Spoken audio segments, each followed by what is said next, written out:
నిరుద్యోగులు డిఎస్సికి బాగా ప్రిపేర్ కాండి. 11,000 ఉపాధ్యాయ ఖాళీలను త్వరలో మరికొన్ని ఖాళీలతో పాటు డిఎస్సి నోటిఫికేషన్ విడుదల చేస్తామని బట్టి విక్రమార్క తెలియజేశారు.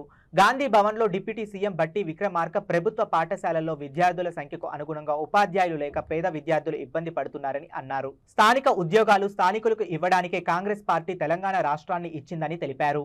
గత ప్రభుత్వం 10 సంవత్సరాల పాలనలో గ్రూప్ 1, గ్రూప్ 2 డిఎస్సి పరీక్షలు నిర్వహించకుండా నిరుద్యోగులను గాలికి వదిలేశారంటూ విమర్శించారు. ఇందిరమ్మ రాజ్యం రాగానే 3 నెలల్లోనే 30,000 మంది ఉద్యోగ నియామక పత్రాలు అందజేశామని తెలియజేశారు. మరో 13,321 మంది ఉద్యోగాలు నియామక ప్రక్రియ చివరి దశకు చేరిందని తెలిపారు. ఈ రాష్ట్రం తెచ్చుకున్నదే ప్రధానంగా ఉద్యోగాల కోసం.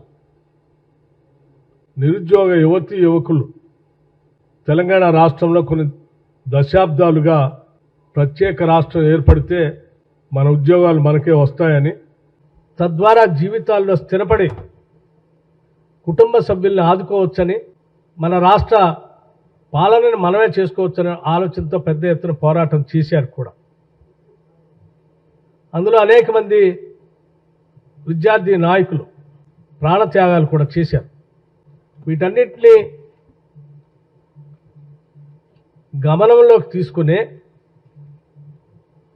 ఈ రాష్ట్రం సర్వతోముఖంగా అభివృద్ధి చెందాలని, ఇక్కడ వనరులు ఇక్కడే ఉపయోగపడాలని, ఇక్కడ ఉన్నటువంటి వాళ్ళందరికీ ఇక్కడ ఉద్యోగాలు త్వరితగతిన అందించాలనేటువంటి ఆలోచనతోనే కాంగ్రెస్ పార్టీ ప్రత్యేక రాష్ట్రాన్ని ఇచ్చిందన్న సంగతి ప్రత్యేకంగా నేను ఒకసారి గుర్తు చేయదలుచుకున్నాను.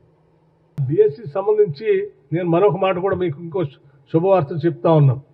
ఇప్పుడు మేము కండక్ట్ చేసే డిఎస్సికి సంబంధించినటువంటి 11,000 ఉద్యోగాలే కాకుండా ఇంకా మేము చెప్పాము 16,000 దాకా ఖాళీగా ఉన్నాయని. ఇప్పుడు మేము అన్ని ఈ ప్రమోషన్స్ ఇవన్నీ చేసిన తర్వాత లెక్కలు వస్తూ ఉన్నాయి. ఇంకో 5 నుంచి 6,000 ఉద్యోగాలు డిఎస్సి సంబంధించి ఇంకా వస్తాయి కొద్ది రోజుల్లో. ఇంకోటి మరొకటి కూడా వస్తుంది. మీరేం కంగారు పడాల్సిన అవసరం లేదు. చదువుకున్న విద్యార్థులందరూ కూడా మంచిగా రాయండి. మీరు ఇదే ఆఖరిది కాదు, చివరిది కాదు. ఇంకో అవకాశం కూడా వస్తుంది. ఇంకా ఉన్నాయి ఉద్యోగాలు. డిఎస్సి ఇంకోటి కూడా కండక్ట్ చేస్తాము కొద్ది రోజుల తర్వాత. సో ఎవ్వరు ఆందోళన చెందవద్దు. దయచేసి మీరంతా మా బిడ్డలు, తెలంగాణ బిడ్డలు, మీరంతా ఉద్యోగాలు పొంది మంచిగా జీవితాల్లో స్థిరపడాలనే ఆశ, ఆలోచన మా అందరికీ ఉంది. మీరు ఇప్పటికే 11 నెలల నుంచి ఈ డిఎస్సి పరీక్ష కోసం 23లో ఇచ్చిన దానికోసం అప్పటి నుంచి తయారవుతూ ఉన్నారు. రాయండి ఈ పరీక్షను మంచి సంతోషంగా, తృప్తిగా.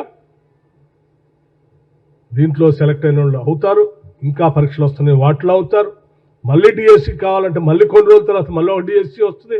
కొన్ని నెలల తర్వాత మళ్ళీ ఆ డిఎస్సి కూడా పార్టిసిపేట్ కావచ్చు. ఇప్పుడు మిస్ అయిన ఎవరైనా ఉన్నారు అనుకుంటే కూడా ఈ రాష్ట్ర ప్రజలకి, నిరుద్యోగ యువతి